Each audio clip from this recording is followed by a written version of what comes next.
A 9-year-old girl with a prosthetic leg limped into a crowded coffee shop, turned away from every table she dared to approach.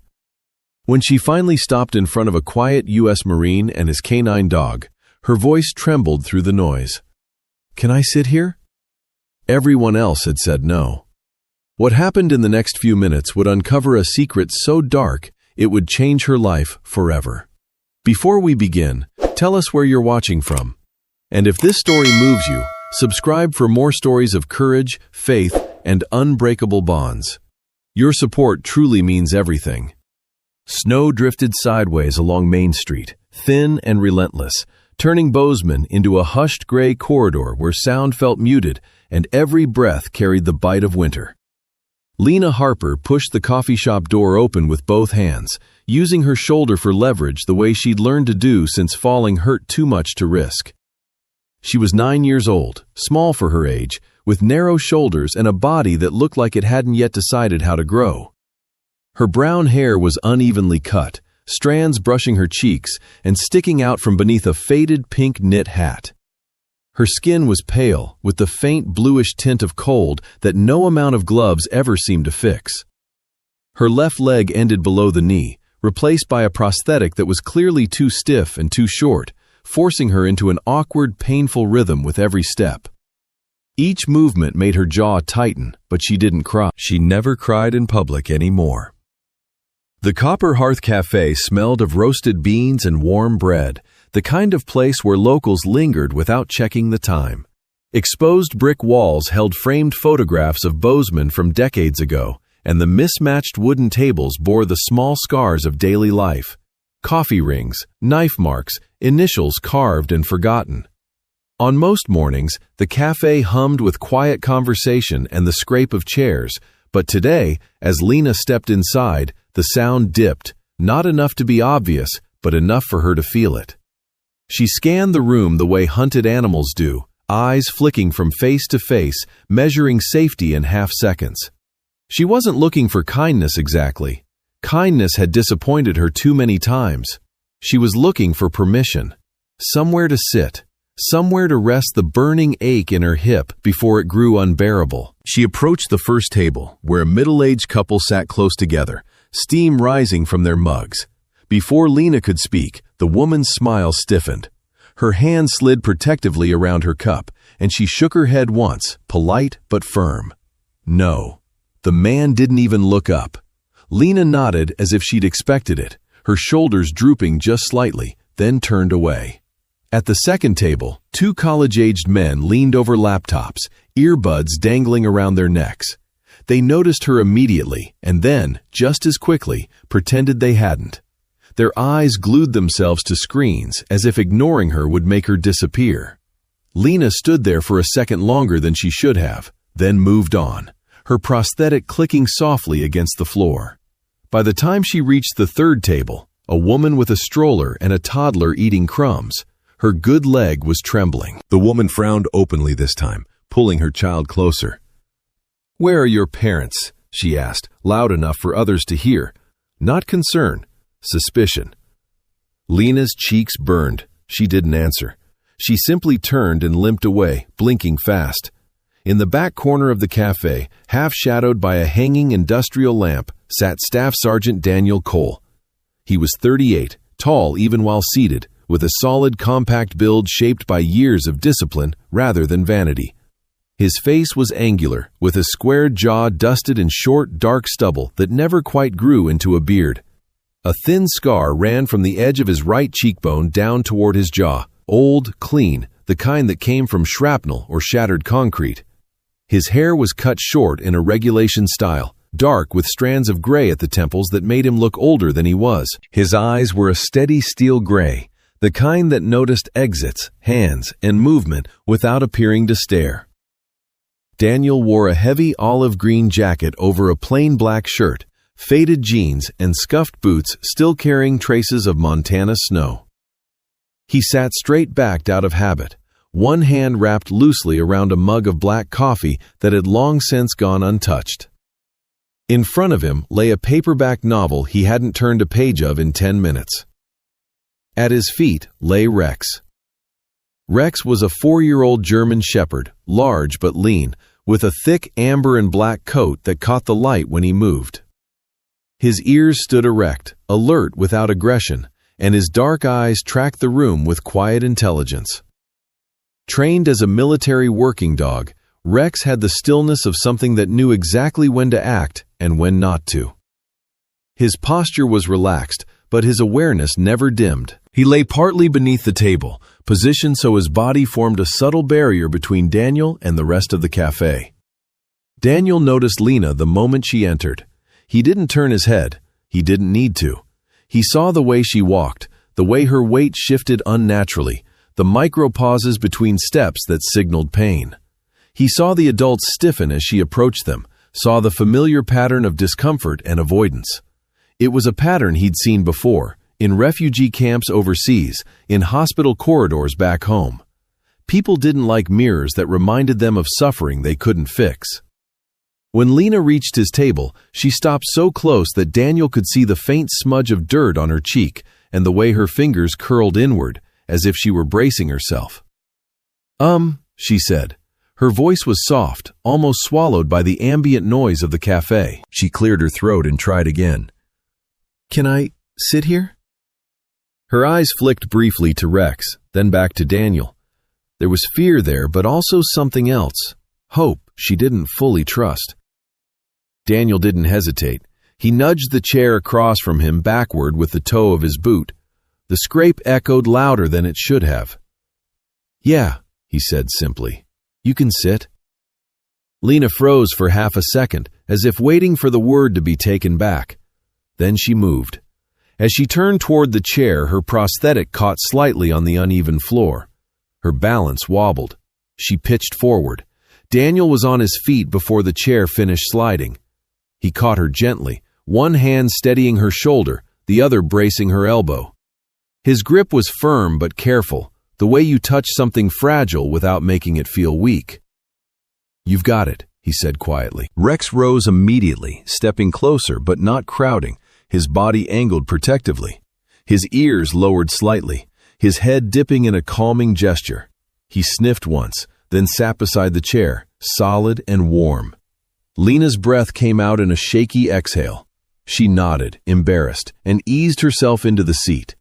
As she did, the sleeve of her oversized jacket slid up her arm. Daniel saw the bruises. They were old and new layered together, yellow fading into purple, fingerprints clearly defined around her forearm and upper arm.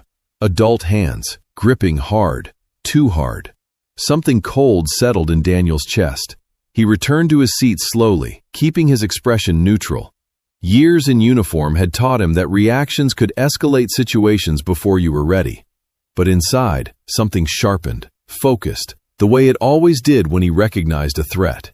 Rex noticed the shift instantly. His gaze lifted to Daniel's face, then back to Lena, his posture tightening by a fraction. "What's your name?" Daniel asked, lowering his voice. "Lena," she said. After a pause, she added, "Lena Harper." "You hungry, Lena?" She hesitated, then nodded once, small and careful. Daniel signaled the barista, a young woman named Sarah with chestnut brown hair pulled into a loose ponytail, freckles dusting her nose, and tired eyes softened by kindness. She was in her late 20s, slim, with the easy movements of someone used to long shifts on her feet. She glanced at Lena, then back at Daniel, and read enough in his face not to ask questions. "Sandwich," Daniel said. "Chips, hot chocolate." Sarah nodded. "Coming right up." When the food arrived, Lena stared at it like it might vanish if she blinked. Her hands hovered uncertainly above the table. "It's yours," Daniel said. "Take your time." She ate slowly, methodically, not like a child enjoying a treat, but like someone conserving resources. Every few bites, her eyes lifted to Daniel, checking that he was still there. Rex rested his chin lightly on the edge of the table, watching her with calm attention. Outside, the snow kept falling, thickening the world beyond the cafe windows. And for the first time in days, Lena felt the ache in her leg fade into the background, replaced by something unfamiliar and fragile. Safety. But even as she sipped the hot chocolate, her fingers shaking slightly. Daniel knew this moment, this quiet table in a warm cafe, was only the beginning. Whatever had chased this girl into the snow had not simply let her go, and he had a feeling it wouldn't stay buried for long. The cafe grew quieter as the morning edged toward noon, the rush thinning into a slow rhythm of clinking cups and murmured conversations. And it was in that lull that Daniel Cole began to see what Lena Harper had been trying so hard to hide. She ate carefully, methodically, her small hands steadying the sandwich as if precision mattered more than hunger. Yet every movement tugged her sleeve back just enough for the bruises to surface again. They were not dramatic at first glance, not the kind that demanded attention, but Daniel had learned long ago that real damage rarely announced itself loudly. These marks told a story written over time, older yellowed bruises fading into sickly green, newer ones deep purple and blue, layered in a way that spoke of repetition rather than accident. He watched her without staring, his expression calm, his posture unchanged, but inside his mind the same instincts that once kept men alive in hostile territory were now narrowing in on a single fragile truth. Rex shifted closer to Lena's chair, his large frame settling into a protective curve beside her leg. The German shepherd's coat caught the light from the window, amber strands gleaming against darker markings, his chest rising and falling in a slow, controlled rhythm. At 4 years old, Rex had already lived a life most dogs never would, trained on military bases, flown overseas, conditioned to detect threat before it spoke. He did not whine or paw or crowd. Instead, he angled his body so that Lena was always within reach, his ears adjusting to every sound around them. When a chair scraped too loudly nearby, his head lifted. When a man laughed too sharply at the counter, his eyes tracked the movement. He did not growl, but Lena felt the quiet reassurance of something solid staying between her and the world. Daniel took a sip of his now cold coffee, buying time. He had learned, through years of dealing with frightened civilians and shell-shocked recruits, that questions had to come gently, in the right order, or not at all. "Does that leg hurt you much?" he asked, nodding subtly toward her prosthetic, his tone neutral, almost casual. Lena stiffened, then shrugged, a small motion that pulled at her shoulders. "Sometimes," she said, "most of the time." She glanced down at her cup of hot chocolate, swirling the marshmallows with her spoon. "It's too tight, I think, but my aunt says I just need to get used to it." The word aunt landed heavily. Daniel didn't comment, but something tightened behind his eyes. "Where's she now?" he asked. "At home," Lena replied. Her voice flattened, losing what little softness it had held moments before. "She doesn't like it when I'm gone long." Rex's ears lowered a fraction, not in fear but in recognition. Daniel noticed. He leaned back slightly, lowering himself to Lena's eye level. "You don't have to tell me anything you don't want to," he said. "But if something's wrong, you won't be in trouble for saying it." Lena's fingers clenched around the mug. For a moment, Daniel thought she would retreat, pull the walls back up. Then her shoulders sagged, just a little, as if holding herself together had finally grown too heavy. "My parents died," she said quietly. "Last year. There was a crash on Highway 191. Everyone says it was fast. They say they didn't feel anything." She swallowed. "After that, I went to live with my aunt, Carol." Carol Mitchell. The name would surface later, but even now it seemed to hang in the air like a bruise itself. Lena described her aunt in pieces rather than full sentences, the way children do when they don't yet understand that patterns matter. Carol was tall and sharp-edged, with thin lips that pressed together when she was angry, which was often. Her hair was a brittle blonde, always pulled back tightly, her skin pale and stretched, smelling faintly of cigarette smoke and stale perfume. She moved through the house like everything in it annoyed her, her heels clicking against the floor in a rhythm that made Lena's stomach knot even before words were spoken. Daniel listened without interruption, his jaw slowly tightening. "She says I cost too much," Lena continued, her voice trembling despite her effort to keep it steady. "Food, doctor visits, the leg." Her eyes flicked up to Daniel. "She says my parents' money is already gone. that I should be grateful she even keeps me. Daniel felt a familiar anger stir, one he kept carefully leashed. "And the bruises?" he asked softly. Lena hesitated, then rolled her sleeve higher herself, exposing more of the damage. "She gets mad when I'm slow," she whispered, "or when I spill things, or when I ask questions." Her breath hitched. "Sometimes she grabs me, hard." Rex let out a low, almost inaudible huff, not a growl, but a sound of warning, and Daniel placed a hand on the dog's neck, grounding both of them. He nodded slowly. "How did you lose your leg?" he asked, already knowing the answer would hurt. Lena's eyes dropped to the floor. "She says it was an accident," she murmured. "We were in the garage. She was backing out the car. I was behind it, trying to pick something up. She didn't stop." Her voice cracked. "She saw me." The cafe seemed to fade at the edges, the warmth dimming, replaced by something colder and sharper. Daniel had seen vehicular injuries before, had read after-action reports where accidents were blamed for things that were anything but. He leaned forward, lowering his voice even more. "Did anyone ever ask you what happened?" he said. Lena shook her head. "She told the doctors. She told the police. She said I ran behind the car." A tear slipped down her cheek, unnoticed by her until it reached her chin. "I didn't." Daniel exhaled slowly through his nose. He thought of the nights overseas when he'd had to decide whether to act on incomplete information, when waiting meant someone died.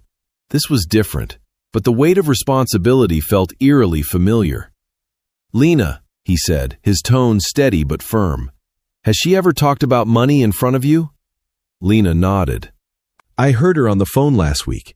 She said if something happened to me, she'd finally be free, that everything would be hers." Her hands began to shake. "I ran away after that. I was scared." Rex pressed his body closer to her knee, warmth seeping through the fabric of her leggings, and Lena leaned into him without realizing she'd done it. Daniel stood slowly, careful not to startle her. He looked toward the counter where Sarah, the barista, wiped down the espresso machine. Up close, Sarah was petite, no taller than 5'4", her frame slim but sturdy from years of lifting trays and standing on hard floors. Her brown eyes missed little, and when Daniel met her gaze, she read the tension immediately. "Sarah," Daniel said quietly when she approached, "could you sit with her for a minute?" Sarah nodded without hesitation, pulling a chair over. She smiled gently at Lena, her freckles deepening as she did. "Hey, sweetheart," she said, "you like marshmallows? I can get you more." Lena managed a small nod. Daniel stepped a few feet away, pulling his phone from his jacket pocket. His thumb hovered over a contact he hadn't used in months. The man on the other end had once been his platoon sergeant, a former military police officer named Aaron Pike. Pike was in his mid-40s now, broad-shouldered with a thick, dark beard shot through with gray, his voice gravelly from years of shouting over engines and gunfire. More importantly, Pike understood systems, how they failed, and how to push them when they did. When Pike answered, Daniel spoke low and fast, outlining only what mattered. Child, bruises, prosthetic injury, threats. Pike didn't interrupt. When Daniel finished, there was a pause, then a single sentence. "Don't let her go back." Daniel returned to the table, kneeling so he was level with Lena again. "You did the right thing coming here," he said. "You're not in trouble. But I need you to stay with me for a bit, okay?" Lena searched his face, fear and something like relief battling in her eyes. "She'll be mad," she whispered. Daniel shook his head. "She won't touch you again, I promise." Outside, the snow continued to fall over Gallatin County, covering roads and rooftops alike, hiding tracks, muffling sound. Inside the cafe, a quiet shift had occurred, unseen by most. What had begun as a simple request for a place to sit had become something far more dangerous and far more important. Daniel knew that once he stepped forward, there was no turning back. Systems would be challenged, people would push back. But as Rex rested his chin on Lena's knee, and Lena's trembling slowly eased, Daniel understood something else just as clearly. This was no longer a choice. It was an obligation. And whatever waited beyond that cafe door, was about to be forced into the light. Snow had thinned into a fine, steady drift by the time Daniel Cole guided Lena out of the cafe, the cold air sharpening every sound as the door closed behind them. Helena lay an hour north by road, its courthouse and agencies better equipped for what Daniel knew was coming, and the decision to move was not impulsive, it was deliberate, shaped by years of learning when to stay still and when to relocate before danger caught up. Lena walked beside him with Rex on her other side, the dog's pace slowed to match her uneven steps, his shoulder brushing her leg whenever the sidewalk dipped. Daniel carried no bag, no visible urgency, only a quiet certainty that this was the moment lines were drawn. They drove in Daniel's old pickup, the heater humming steadily, frost receding from the windshield as the miles passed. Lena watched the landscape with a guarded curiosity, chin tucked into the collar of a borrowed scarf Sarah had wrapped around her before they left. She did not ask where they were going. She had learned not to ask questions that might invite anger. Daniel noticed the habit and filed it away with the others, small, telling details that would matter later. Rex rode in the back seat, harness clipped, head lifted between the front seats so he could keep Lena in view. When the truck hit a rough patch of road and Lena winced, Rex leaned forward, resting his chin near her knee, grounding her without making a sound. Daniel's phone vibrated once, then again.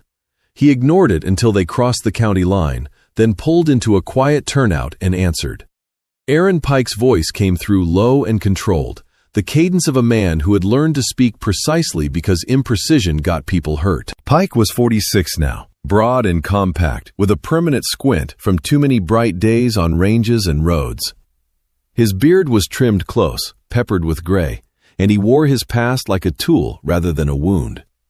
Years earlier, a roadside bomb had flipped his vehicle and taken the hearing in one ear. It had also stripped him of illusions about institutions saving people on their own. "I've got 2 hours," Pike said, "and a checklist." Daniel gave him the location. "We're heading to Helena. I need this done clean." "It will be," Pike replied. "Who else knows?" Daniel named 2 former Marines from his unit, men who had learned to document before they acted, to verify before they accused. One, Lucas Herrera, was lean and hawk-nosed, his dark hair kept longer now that he was out, his temperament patient to the point of stubbornness. He had left the Corps after losing a younger cousin to a system that moved too slowly. The other, Ben O'Neill, was broader, red-bearded, with a calm that settled rooms. He had a habit of listening longer than anyone else, a trait honed after an early mistake had cost him a friend. They were already on their way. In Helena, Daniel chose a motel that advertised nothing and delivered less. Clean rooms, indifferent staff, anonymity. He paid cash.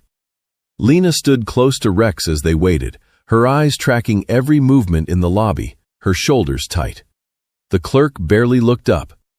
Daniel signed a name that wasn't his, a habit he'd hoped to forget, then led them down a hallway that smelled faintly of bleach and coffee. The room was small but warm. Daniel set Lena on the bed and knelt to adjust her prosthetic, loosening the straps just enough to ease the pressure. He asked permission before touching, explained every step. She watched his hands with solemn focus, then let out a breath she hadn't realized she was holding. Rex lay across the doorway, not blocking it, simply occupying the threshold as if it were his post. "Can I ask you something?" Lena said after a while. "Anything," Daniel replied. "If I go back," she said, choosing her words carefully, "will she be nicer?" Daniel didn't lie. He also didn't answer the question she was really asking. "You're not going back," he said gently. "Not today. Not alone." The knock came in the early evening. Pike entered first, scanning the room, his posture relaxed but alert. Behind him, Herrera and O'Neill followed, shedding coats damp with melting snow. Introductions were brief. Pike crouched to Lena's level, his movements deliberate. "I'm Aaron," he said. "I help kids when grown-ups mess up." Lena studied him, then nodded once. "Okay." They got to work without ceremony. Pike laid out a legal pad and began a timeline, dates and times anchored to facts rather than feelings. Herrera called up public records on a battered laptop, fingers moving fast, eyes sharper than his calm suggested. O'Neill made tea from the motel's sad kettle and handed Lena a cup, sitting across from her with his hands folded, letting silence do its job. Daniel stayed close, anchoring the space. Lena spoke in fragments at first, then longer stretches as the men listened without interruption. She described the house, the locked pantry, the way meals were measured and withheld. She described Carol's moods, the sound of heels in the hallway, the car in the garage, the look on her aunt's face just before the impact. Pike asked clarifying questions when necessary, never pressing when Lena faltered. When Lena mentioned the insurance money again, how she had overheard phone calls, how words like beneficiary and free had floated through rooms like threats. Herrera pulled up probate filings. The numbers aligned too neatly to be coincidence. Rex shifted positions as the room's energy tightened, his presence steadying. When Lena's voice shook, he inched closer until her fingers found his fur. Daniel watched the dog and the child mirror each other's breathing, both slowing. They split tasks. Pike would contact a trusted investigator in Helena, someone who still believed in paper trails and urgency. Herrera would canvass neighbors discreetly, starting with those closest to the house, asking about patterns rather than accusations. O'Neill would document Lena's injuries with photos and notes, precise and unemotional, the way courts preferred. Daniel would stay with Lena. Before they moved, Daniel knelt in front of her again. "I need you to hear this," he said. "What we're doing is about keeping you safe. It might get uncomfortable. People may ask questions. You can stop at any time." Lena looked at Rex, then back at Daniel. "You won't leave?" she asked. Daniel's answer came without hesitation. "I'm here. I'm not walking away." Night settled over Helena, lights blurring into halos beyond the motel window. Herrera returned first, cheeks flushed from the cold. "Neighbors noticed things," he said quietly. "Yelling. A kid not seen outside for months. One call to CPS last spring. Closed with no follow-up." Pike's jaw tightened. "Patterns," he said. "They matter." O'Neill finished his notes, setting the camera down with care. "The prosthetic fit is wrong," he added. "Pressure source. That's medical negligence at best." They regrouped, the plan tightening. Pike made his call. The investigator would meet them at Children's Medical Center the next morning. Not CPS intake, a person with authority. Later, when the others stepped out to coordinate logistics, Daniel stayed with Lena. He sat on the edge of the bed, hands resting open on his knees, a posture that asked nothing. "It's okay to sleep," he said. "Rex will be right there." Lena lay down fully clothed, exhaustion overtaking fear. Rex curled along the bed's edge, a living barrier. Daniel dimmed the lights and stood by the window, watching snow erase footprints in the parking lot. He understood the weight of what he'd promised. Promises changed lives. They also demanded payment, time, resolve, consequences. As Lena's breathing evened out, Daniel felt the familiar pull of duty settle into his bones, heavier and clearer than anything he'd felt in years. Whatever came next would test every system meant to protect a child. He was ready, and he would not walk away. Morning broke hard and white over Great Falls. The Missouri River wrapped in mist as sirens stitched the quiet into something sharp and inevitable. Daniel Cole stood in the hospital parking lot with Lena Harper's small hand tucked into the pocket of his jacket, Rex seated at her other side like a shadow that breathed. The decision to move fast had been made the night before, but speed did not mean chaos, it meant sequence. Phone calls had landed where they needed to land, and by the time the sun reached the courthouse steps, people with authority were already in motion. Detective Mara Klein arrived first. She was in her early 40s, tall and spare, with ash-brown hair cut just below her jaw and eyes the color of slate after rain. Years in major crimes had etched patience into her face, the kind that looked calm even when it wasn't. She wore a wool coat over a suit that fit like it had been tailored for long days and longer nights, and her voice carried a steadiness born of having seen what happens when adults look away. A decade earlier, a missed report had ended badly for a child in her district. She carried that memory like a compass needle that never stopped pointing north. Beside her stood Claire Monahan from Child Protective Services, younger, softer at first glance, with auburn hair braided down her back and freckles scattered across a pale face. Claire's shoulders were narrow, her posture attentive, and she moved with a gentleness that came from choosing the work rather than falling into it. She knelt to Lena's height immediately, careful to keep her hands visible. "I'm here to help," she said simply. Lena nodded once, trusting Daniel's stillness more than the words. They drove together to the house on the edge of town, a low bay structure that blended into its street like it wanted to be forgotten. Daniel remained in the car with Lena and Rex while the warrant was executed. He watched through the windshield as officers approached with measured steps, Klein's hand rising in a quiet signal. The door opened. The house swallowed them. Inside, the truth unfolded in rooms that smelled of old carpet and stale air. The first officer's radio crackled once, then went quiet. Klein moved through the living room, past framed photos of smiling adults at barbecues, the performance of normalcy carefully curated. The kitchen told a different story. The pantry door bore a small brass padlock, polished from use. On the refrigerator hung a laminated chart in neat block handwriting. Dates, ounces, check marks, empty squares. Meals recorded like data points. Days circled in red where nothing but water had been allowed.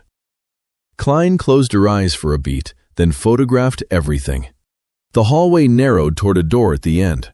A lock had been installed on the outside, the kind used for sheds. Inside, the room was barely a room at all, more storage than shelter. A thin mattress lay on the floor, no frame, no sheets. A single bulb dangled from the ceiling, its switch outside the door. In the corner sat a cardboard box holding 3 shirts, 2 pairs of pants, socks mismatched and worn thin. No toys, no books. The air felt heavy, damp with neglect. "Jesus," one officer murmured, then caught himself. Klein said nothing.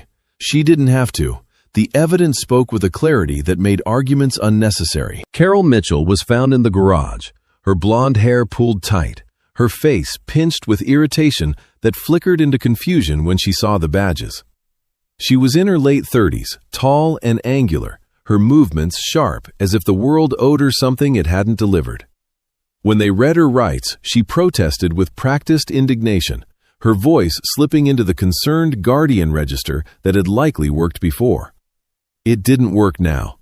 The handcuffs closed. The garage echoed. Back at the hospital, Lena waited with Daniel in a small exam room painted a too cheerful blue. Rex lay at her feet, head up, watching the door. When Dr. Samuel Ortiz entered, he did so with quiet respect for the space. Ortiz was in his early 50s, medium height, with salt and pepper hair and a face softened by years of pediatrics. His hands were steady, his eyes kind but precise. He asked permission before every touch, explaining what he was doing, why it mattered. The exam took time. Bruises were cataloged, measured, dated. Pressure sores around the prosthetic were documented, the fit clearly wrong, the skin angry and infected. Ortiz's jaw tightened when he saw the device itself. 2 sizes too small, he said quietly. This would hurt anyone. For a child, it's cruel. He spoke of options, proper fitting, physical therapy, pain management, as if listing normal steps, and in doing so made them feel possible. When Lena flinched, Rex shifted closer. Ortiz noticed and smiled faintly. "He's doing a good job," he said.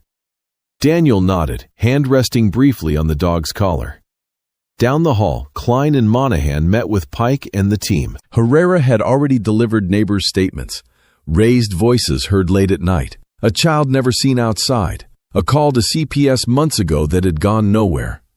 O'Neill handed over photographs and notes, clinical and devastating. The insurance documents arrived next, pulled from a locked drawer in Carol's home office. Policies, beneficiaries, transfers, clean on paper, ugly in implication. A spreadsheet outlined debts before the accident and projections after. At the bottom, a line read simply, "When resolved." Klein closed the folder, "This isn't negligence," she said. "This is intent." By evening, Carol Mitchell sat in an interview room, her confidence unraveling. She denied, deflected, reframed. The evidence didn't care. Klein laid it out piece by piece, never raising her voice, never rushing. When Carol's mask finally slipped, it did so in a way that left no doubt. Charges were filed. The door closed. In the pediatric ward, Lena slept at last, exhaustion claiming her in a way fear had delayed. Daniel sat in the chair beside her bed, unmoving even as hours passed and his back protested. Rex lay along the side rail, chin resting near Lena's hand. When she stirred and murmured, Daniel was there, voice low and steady. "You're safe," he said. "I'm here." Claire Monahan returned quietly, a folder tucked under her arm. She spoke to Daniel in the hallway, outlining next steps with care. Temporary placement, court timelines, support services. She did not promise miracles. She promised presence. Daniel listened, asking only what he needed to ask. By the time dawn crept back through the blinds, the truth had settled into place like something heavy finally set down. The house was sealed. The case was moving. Lena's care plan was underway. None of it erased what had happened. All of it changed what could happen next. Daniel returned to the room and watched Lena sleep, her face relaxed in a way he hadn't seen before. Rex lifted his head, eyes meeting Daniel's. There would be hearings. There would be resistance. There would be people who wanted to make this smaller than it was. Daniel knew the cost of standing firm. He stayed anyway. Spring arrived in Missoula without asking permission, melting the last stubborn seams of winter along the Clark Fork River and softening the mountains into something almost forgiving. The courthouse stood solid and pale against the blue sky, its stone steps worn smooth by decades of decisions that changed lives quietly, one at a time. Daniel Cole walked those steps with measured calm, Lena Harper's small hand tucked into his, Rex moving at their side with the patient focus of a dog who understood when the moment mattered. Lena had grown in the months since Great Falls, not taller exactly, but steadier. Her new prosthetic fit properly now, the molded socket aligned to her frame, the mechanics adjusted so her gait no longer pulled pain through her hips. Physical therapy had strengthened muscles that had been guarding themselves for too long. She still tired easily, still paused when the world grew loud, but her shoulders no longer curved inward as if bracing for impact. Her hair had been trimmed neatly, dark brown and glossy in the spring light, and her skin carried a healthier warmth. She wore a simple blue dress that fell to her knees and sneakers chosen for stability rather than hiding. She did not look unbroken. She looked becoming. Daniel wore a pressed shirt and jacket that felt unfamiliar after years of uniforms and field jackets. The scar along his jaw caught the light when he turned his head, a reminder of a life shaped by consequence. He had learned to live with responsibility early, had learned even earlier that walking away cost more than staying. Those lessons sat quietly in his posture now, in the way he stood between Lena and open spaces without making it obvious, in the way he let her lead when she wanted to and stepped in only when asked. Rex had been brushed until his amber and black coat shone. His harness fitted neatly across his chest. At 4 years old, he moved with the confidence of a working dog who had found his place again. The hospital smells, the waiting rooms, the nights of quiet vigilance had not dulled him. They had refined him. He stayed close to Lena, but never crowded her, his pace matching hers with instinctive precision.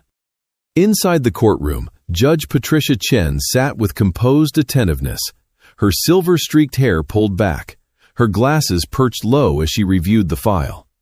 She was in her late 50s, slight of build, with a voice that carried without sharpness. Years on the bench had taught her the difference between words spoken for effect and those that came from truth. She looked at Lena not as a case number, but as a child who deserved to be seen.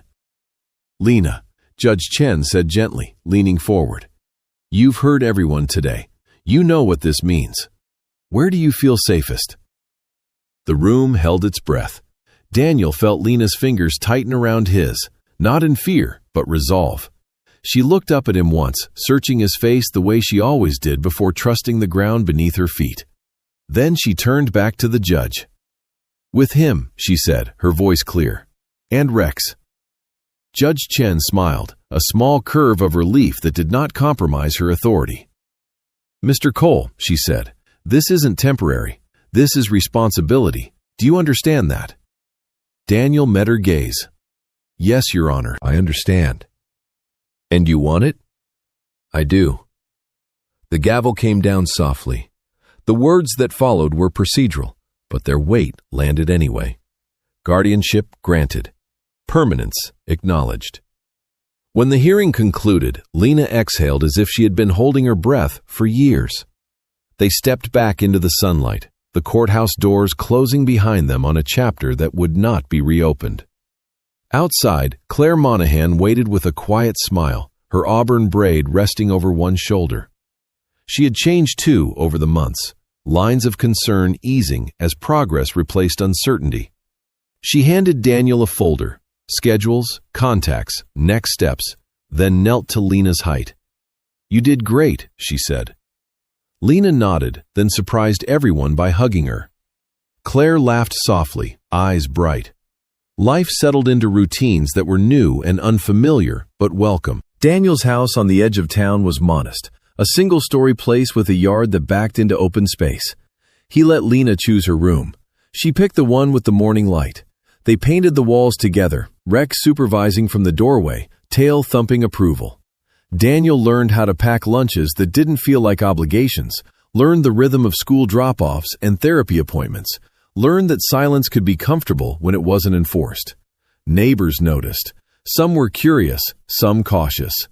Daniel remained polite, reserved, his reputation growing quietly through consistency rather than explanation. Lena made a friend at school, a girl named Ava with a gap-toothed smile and a habit of talking with her hands. Ava's mother, Denise, was tall and athletic, her blonde hair cut short for convenience, her demeanor open and practical. She asked questions without prying, offered help without hovering. Lena accepted both. On warm afternoons, Daniel took them to the park near the river. Rex trotted alongside Lena as she practiced walking without looking down, his pace slow and steady. When she stumbled, he adjusted. When she laughed, he wagged, a full-bodied joy that seemed to echo across the grass. Daniel stood back, hands in his pockets, watching the two of them find their rhythm. He felt something ease in his chest, something he hadn't realized had been clenched for years. There were nights when Lena woke from bad dreams, her breath quick, her hands searching. Daniel learned the cadence of reassurance, the words that worked, the ones that didn't. Rex learned it too, lifting his head before the first sound escaped her. Together, they waited out the storms that no one else could see. On Lena's 10th birthday, they kept it simple. A cake with blue frosting, a few presents. Ava and Denise came. Claire stopped by. Rex wore a bandana he promptly tried to remove. When Lena closed her eyes to make a wish, Daniel watched her face, wondering what a child who had learned to expect nothing would dare to ask for now. "I already have it," she said when asked. Later, as evening cooled the air, Daniel and Lena walked the path behind the house. The mountains caught the last light, turning gold, then purple. Lena practiced walking without the cane, Rex pacing her, his shoulder aligned with her hip. Daniel followed a few steps back, close enough to catch her if she fell, far enough to let her try. She didn't fall. She took one step, then another, her laughter ringing clear and unafraid. Rex slowed, matched her, glanced back at Daniel as if to say, "See?" Daniel smiled, a rare, unguarded expression that felt like a beginning rather than an ending.